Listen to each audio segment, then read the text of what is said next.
para pecinta catur Indonesia. Kembali lagi di Tarigan Catur Channel. Kali ini Tarigan Catur akan membahas salah satu pertandingan dari turnamen SCC Grand Prix atau yang biasa dikenal dengan sebutan Titled Tuesday Blitz yang menggunakan sistem waktu 3 menit plus 1 detik increment. Oke. Partai yang akan ditampilkan pada Tarigan Catur adalah partai SCC Grand Prix babak 6 yang menampilkan pertarungan antara Grandmaster Indonesia Novendra Priasmoro yang memiliki rating chess.com 2701 menghadapi lawannya yaitu Boris Savchenko yang memiliki rating catur 2860 dan juga memiliki gelar Grandmaster. Novendra menggunakan catur buah putih, sedangkan Boris menggunakan catur buah hitam. Bagaimana keseruan pertandingannya di papan? Langsung saja kita masuk ke pertandingannya. Tadi seperti yang telah dijelaskan, Novendra menggunakan catur buah putih, sedangkan Boris Savchenko menggunakan catur buah hitam. Novendra melakukan pembukaan pion E4, yaitu King Pawn Game atau pion depan raja, dibalas dengan pion C5. Ini membentuk pembukaan pertahanan Sisilia atau Sicilian Defense. Lalu kuda menuju F3, pion menuju D6, pion D4, pion C kali D4, kuda kali D4, lalu kuda menuju F6. Nah, pembukaan Sicilian Defense ini berubah alur menjadi variasi modern. Namun, variasi modern ini sering digunakan oleh pemain catur Grandmaster maupun level yang di bawahnya, karena ini menjadi main line dalam pembukaan catur dari pertahanan Sisilia. Lanjut, kuda menuju C3, pion menuju A6. Di sini pembukaan berubah menjadi masih tetap pertahanan Sisilia, namun menggunakan variasi Natsdorf atau Natsdorf variations. Lanjut, gajah menuju G5, pion satu langkah ke E6. Di sini Novendra melakukan langkah yang super agresif dengan pion menuju F4. Pembukaan ini atau langkah ini memungkinkan Novendra untuk nantinya melakukan rokade panjang atau rokade sayap menteri. Gajah menuju E7, menteri putih menuju F3, menteri menuju C7, rokade panjang, pion B5, gajah D3, gajah B7 atau fianchetto gajah, benteng H menuju E1, pion satu langkah menuju H6, gajah karena diancam mundur satu langkah menuju H4, kuda C6, kuda makan kuda C6, gajah makan kuda C6, menteri putih melangkah ke G3. Nah, di sini langkah selanjutnya dari Boris cukup berani ya, dengan melakukan langkah pion menuju G5. Di sini Novendra langsung saja pion F kali G5. Di sini tak ingin kehilangan pionnya, Boris melakukan langkah benteng menuju G8. Di sini tentu saja Novendra tak akan berani untuk makan pion yang ada di H6 karena akan berakibat fatal dengan menterinya nanti hilang. Oleh karena itu, Novendra memilih langkah untuk membuang tempo ya, melakukan langkah pion menuju G6. langsung dimakan dengan bentengnya oleh Boris. Novendra melakukan langkah menteri menuju F3. Langkah ini dinilai kurang baik oleh engine. Maka Boris dapat melakukan langkah kuda menuju G4.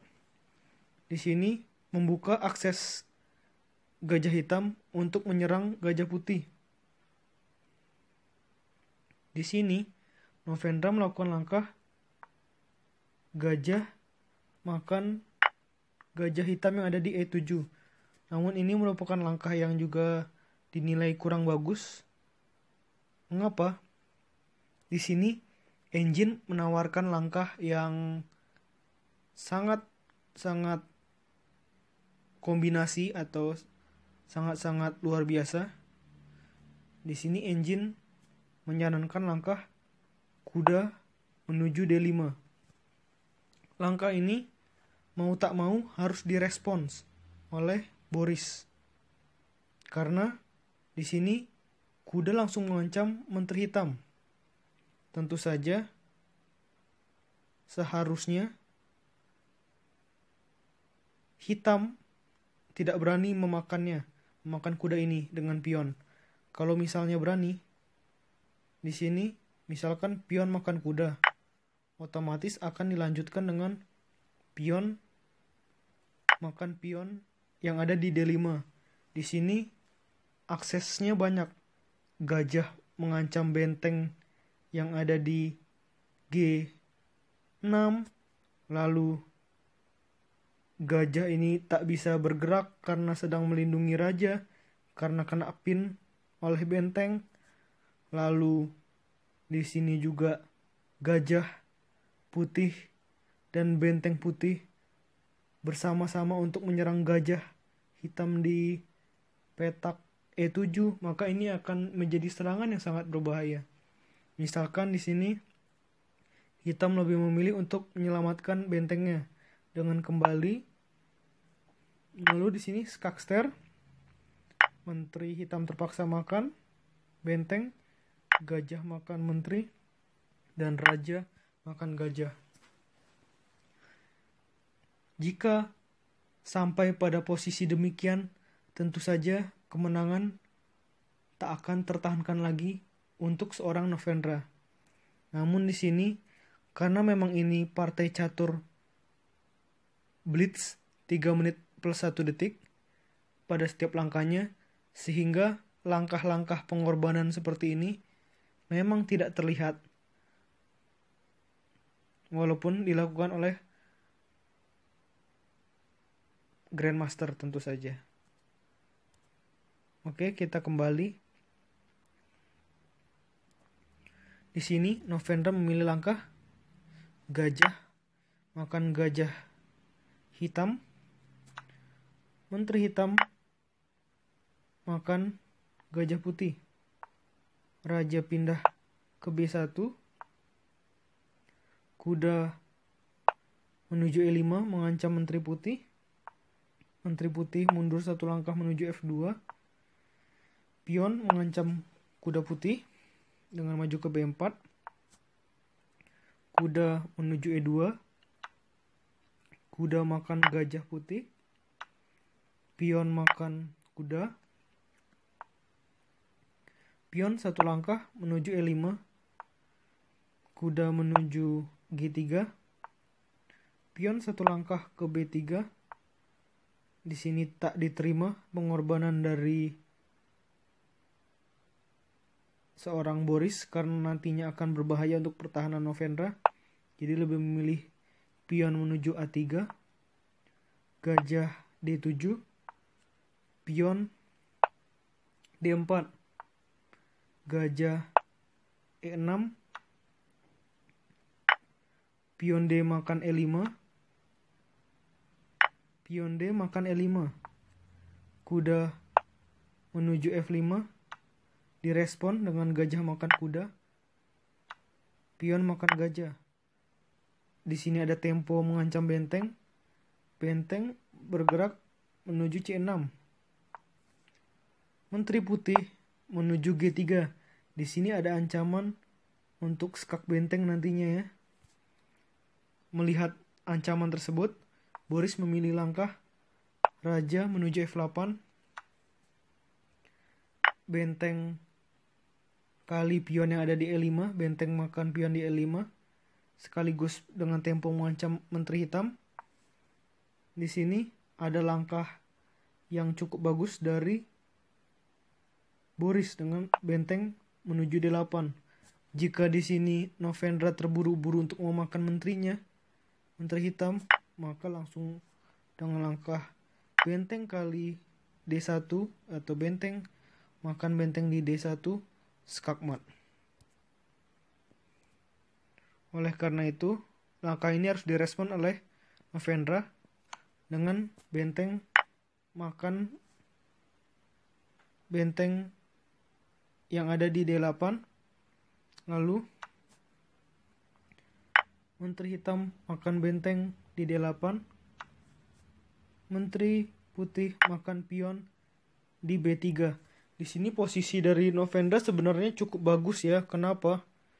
Karena di sini lawan cuma punya 3 pion, sedangkan Novendra masih ada 5 pion. Maka dari itu seharusnya pertandingan ini memang dimenangkan oleh Novendra. Namun kita lihat langkah demi langkah selanjutnya. Menteri hitam menuju C7. Menteri putih menuju E3. Nah, di sini ini ini pertandingan sudah memasuki ending game atau babak akhir. Jadi di sini kecepatan permainan dan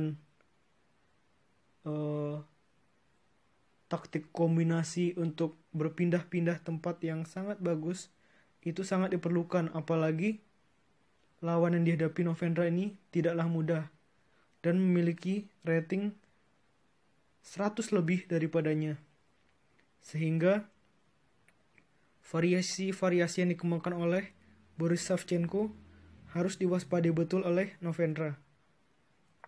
Raja menuju G7. Menteri putih skak menuju G3.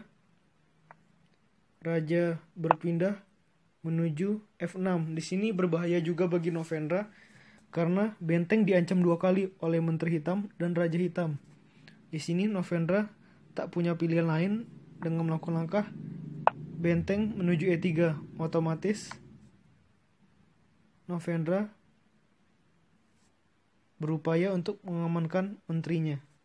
Lalu di sini ada langkah benteng menuju C1 skak, raja menuju A2.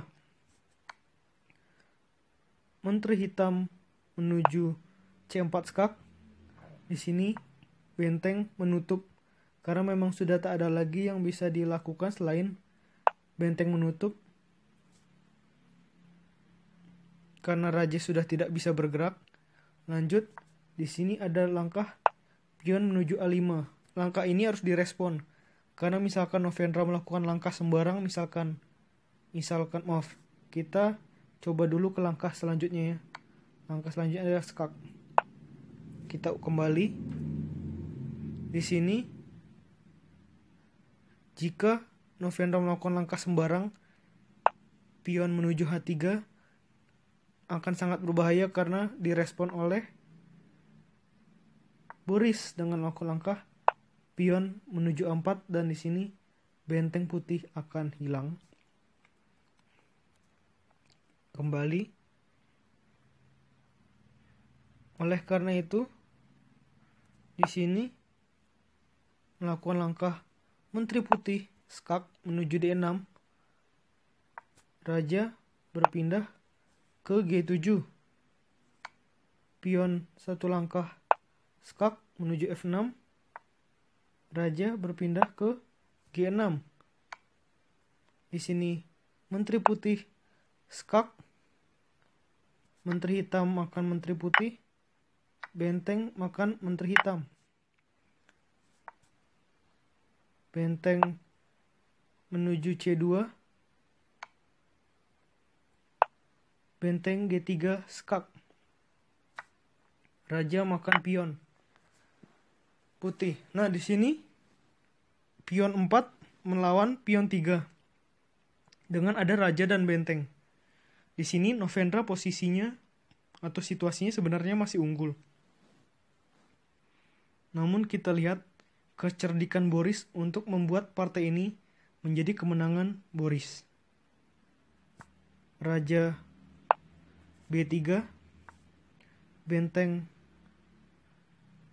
E2, pion H3, pion H5, benteng F3, raja G6, pion G3, pion F5,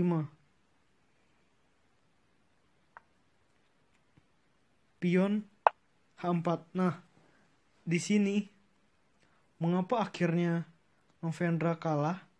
Salah satunya adalah karena waktu Novendra tinggal 9,1 detik lagi, sedangkan lawannya yaitu Boris masih memiliki waktu 40 detik. Dan 9 detik ini akan sangat sulit dipertahankan juga karena hanya ada tambahan 1 detik increment. Jadi memang kecepatan tangan dalam memindahkan buah-buah catur harus sangat cepat sekali. Hanya dalam hitungan sepersekian detik.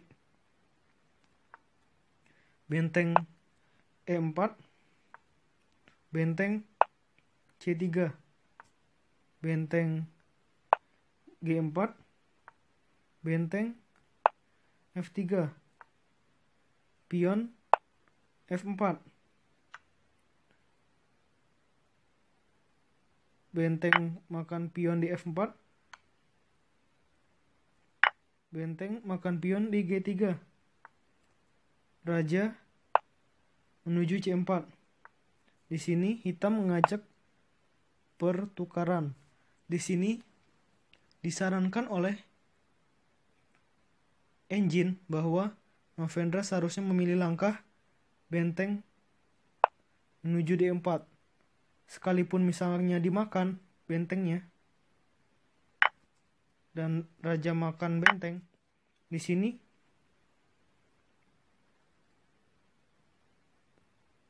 hitam tak keburu untuk mengejar. Bisa mengejar, namun di sini akan ada keseruan seperti ini, terus makan begitulah ya, makan dan akhirnya pion sama-sama maju. Namun di sini Novendra melakukan langkah yang memang karena sudah terburu-buru waktu ya. Novendra memilih langkah benteng makan benteng hitam, yang merupakan langkah fatal menurut engine. Pion makan benteng. Di sini walaupun secara pion unggul, namun secara posisi Novendra sangat kalah. Coba kita buktikan. Raja menuju D3, pion A4, raja E3, raja H5, raja F2, raja makan pion di H4, raja G2, pion G3, raja G1, raja H3, raja H1, pion G2, raja G1, raja G3. Di sini Novendra rajanya tidak bisa bergerak kemanapun. Namun bukan berarti pertandingan ini berakhir seri. Karena kenapa? Karena masih ada langkah lain yang bisa dilakukan oleh Novendra, yaitu langkah terpaksa dengan pion maju 1 langkah, pion makan pion di B3. Masih bisa langkah lain dari Novendra, pion menuju A4, pion menuju B2, pion menuju A5, dan pion berubah jadi menteri skakmat. Namun langkah tidak sampai di sini karena kenapa? Karena Novendra sudah memutuskan untuk resign dari pertandingan sejak langkah ke 59 ini. Di sini Novendra memutuskan untuk menyerah karena sudah tidak ada lagi kemungkinan untuk dapat remis atau memenangkan pertandingan. Oke, menurut Tarigan Catur, video kali ini cukup. Nantikan video-video selanjutnya tetap di Tarigan Catur Channel.